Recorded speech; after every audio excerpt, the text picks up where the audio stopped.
Red Bull spent over $4 million producing this single video that generated less than 3 million views. Compare that to Mr. Beast. He spent roughly $3.5 million on his Squid Game video and got over 800 million views.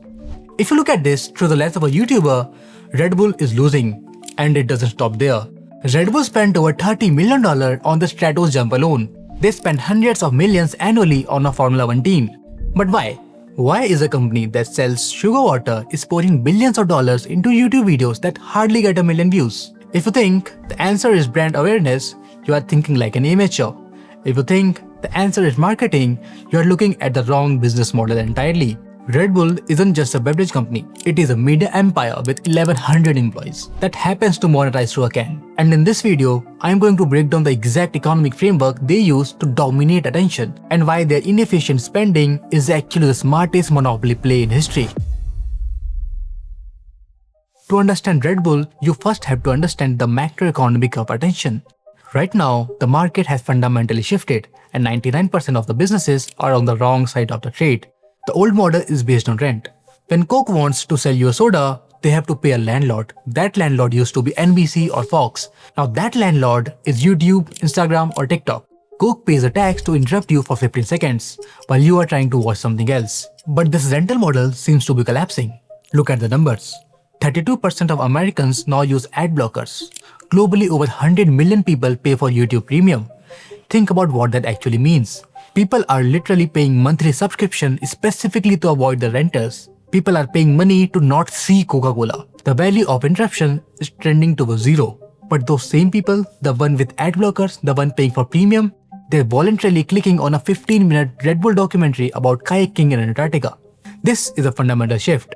When you buy an ad, you are the interruption. When you own the content, you are the destination. Red Bull realized this in the early 2000s. They created Red Bull Media House. This is not a marketing department. This is a standalone profitable media conglomerate that employs over 1100 people. They don't just make commercials. They produce feature-length films, they license footage on Netflix, they sell documentaries to Discovery Channel. Most companies view content as an expense. It goes on the P&L statement as a cost to acquire a customer. Red Bull views content as an asset. Every video they shoot is a piece of their intellectual property that they own forever, that can be monetized, licensed and reused for decades. But that is just the surface. To understand how they pull this off, we have to look at the specific market they choose to attack. Because they didn't just pick sports at random, they applied a strategy of asymmetry. If you start a brand today, your first instinct is to go where the people are. You want to sponsor the NBA, you want to be on the jersey of Manchester United. This is what I call an established market. In an established market, the supply of attention is saturated. If you want to sponsor an NBA team, you are competing with crypto exchanges, insurance companies and banks. The cost of entry is tens of millions of dollars. And your logo is just one of 50 logos plastered across the arena floor. You are the noise. You have zero leverage. Red Bull understood shadow markets. A shadow market is a niche where there is a massive latent demand for content but zero high quality supply. In the early 2000s, who was producing cinema-grade high-definition content for cliff diving? No one. Who was funding soapbox racing or aerobatic plane stunts? No one. Red Bull didn't try to compete in football at first. They saw millions of kids skating, riding BMX and snowboarding, but the media coverage for those sports was grainy, immature camcorder footage. So Red Bull didn't just sponsor these sports, they gentrified them. They bought in cinema cameras, they bought in helicopters, they bought in high-end production values. By doing this, they become the league commissioner. They are a broadcaster, they are a producer. This gives them a complete monopoly on the attention of that specific market. If you are a fan of high-altitude stunt flying, you cannot watch it without entering the Red Bull ecosystem. And this leads us to the most genius counterintuitive part of their strategy, the part that explains why they let you steal their content. This is the part that most creators and marketers simply do not understand. If you upload a clip of a UFC fight game, they claim your monetization. If you upload a clip of Premier League goal, it's blocked in 200 countries instantly. These companies are playing a game of copyright protection. They are trying to hoard every single penny of ad revenue. They're obsessed with capturing the value of the view. Red Bull plays a different game entirely. Go to TikTok right now, search for Red Bull stunt. You will find thousands of accounts, fan pages, aggregation channels, reaction streamers uploading rips of Red Bull footage. Some of these clips have over 100 million views. A channel uploading it is making thousands of dollars in AdSense. Red Bull is making $0 in AdSense from that specific re-upload. To a traditional company, this looks like lost revenue. To Red Bull, This is infinite leverage. Here is the math. Let's say Red Bull spent $300,000 to film a crazy snowboard stunt. They upload it, it gets 1 million views on their channel. But then 50 different aggregation channels rip that video. They cut it down to 25 seconds, they add trending music, they upload it to TikTok, Shorts and Reels. Collectively, those rips generate 100 million views. Red Bull loses the ad revenue of those 100 million views. Maybe that's $50 or $100,000 left on the table. But look at the video. What is in the center of the frame? The helmet. The silver and blue helmet with Red Bulls. What is on the ramp? The Red Bull logo. What is on the parachute? The Red Bull logo. Red Bull has engineered their content so that you cannot crop the brand out. If Red Bull tried to buy 100 million views worth of impressions using Facebook ads or YouTube pre-roll, it would cost them roughly $1 million to $2 million. By allowing piracy, by allowing creators to rip and remix their content, they're getting $2 million worth of global impression for free. They're letting the internet do the distribution work for them. When a kid in Mumbai or a teenager in Ohio sees a viral clip of a plane flying through a tunnel, they don't look at the channel 8, they look at the plane, and the plane says Red Bull. That impression is etched into their brain, and that leads us to the mechanism of how this attention actually turns into cash. We cannot talk about Red Bull without analyzing their greatest marketing stunt, the Stratos space jump. In 2012, Red Bull sponsored Felix to jump from the edge of space. The cost of this project was reportedly $30 million. If Coca-Cola spends $30 million, they get a Super Bowl ad that runs for 4 weeks and then vanishes. It is an expense on the P&L statement. But when Red Bull spent $30 million on Stratos, they were building a global event.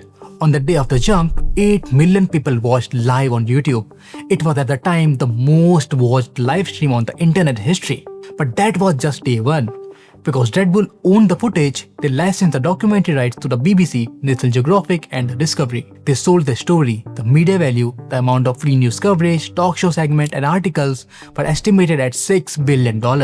They turned a $30 million spend into a $6 billion in exposure. That is a 20,000% return on investment. But did it sell cans?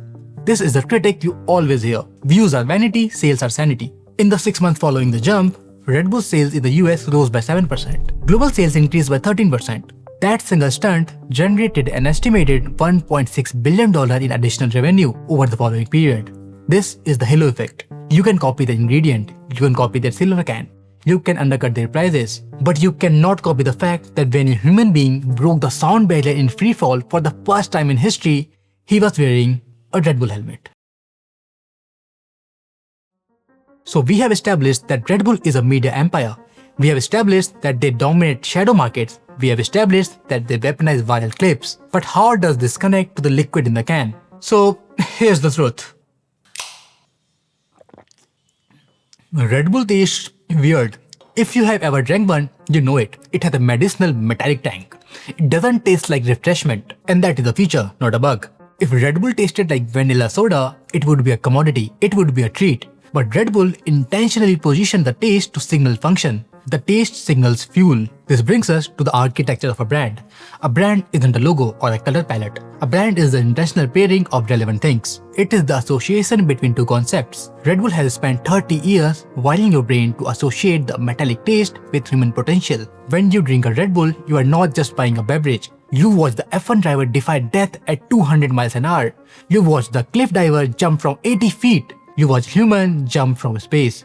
You cannot do those things. But for $3, you can buy the fuel that powered those people. You can buy a piece of that giga chat energy. This is why they can charge over 200% premium over generic energy drinks. You aren't paying for the caffeine. You can get a caffeine in a pill for 5 cents. You are paying for the affiliation. So why did I just spend 10 minutes breaking this down? Is it so you can go start an energy drink company? No, that would be stupid. The lesson is not about the drink. The lesson is about the business model. Most of you watching this are operating like tenants. You're trying to rent attention from the algorithm. You're obsessed with viral hits, CPMs and AdSense splits. You are playing a game where the platform owns the house and you just pay for the rent. You need to pivot to the Red Bull game. And the rule of that game is simple. Your product is a commodity. Your story is the monopoly. Red Bull knows that caffeine is cheap. You can buy it anywhere. But human potential, that is scarce. So here is the practical shift. Stop making content about what you sell. Start making content about who your customer want to become. If you sell software, don't film the dashboard. film the success of the people using it. If you sell consulting, don't film your pitch, film the transformation. Red Bull builds a stage for their audience's dream, and the can is just a ticket to get in. You need to build a stage for your niche, because if you own the narrative, you don't have to sell anything. The purchase becomes automatic.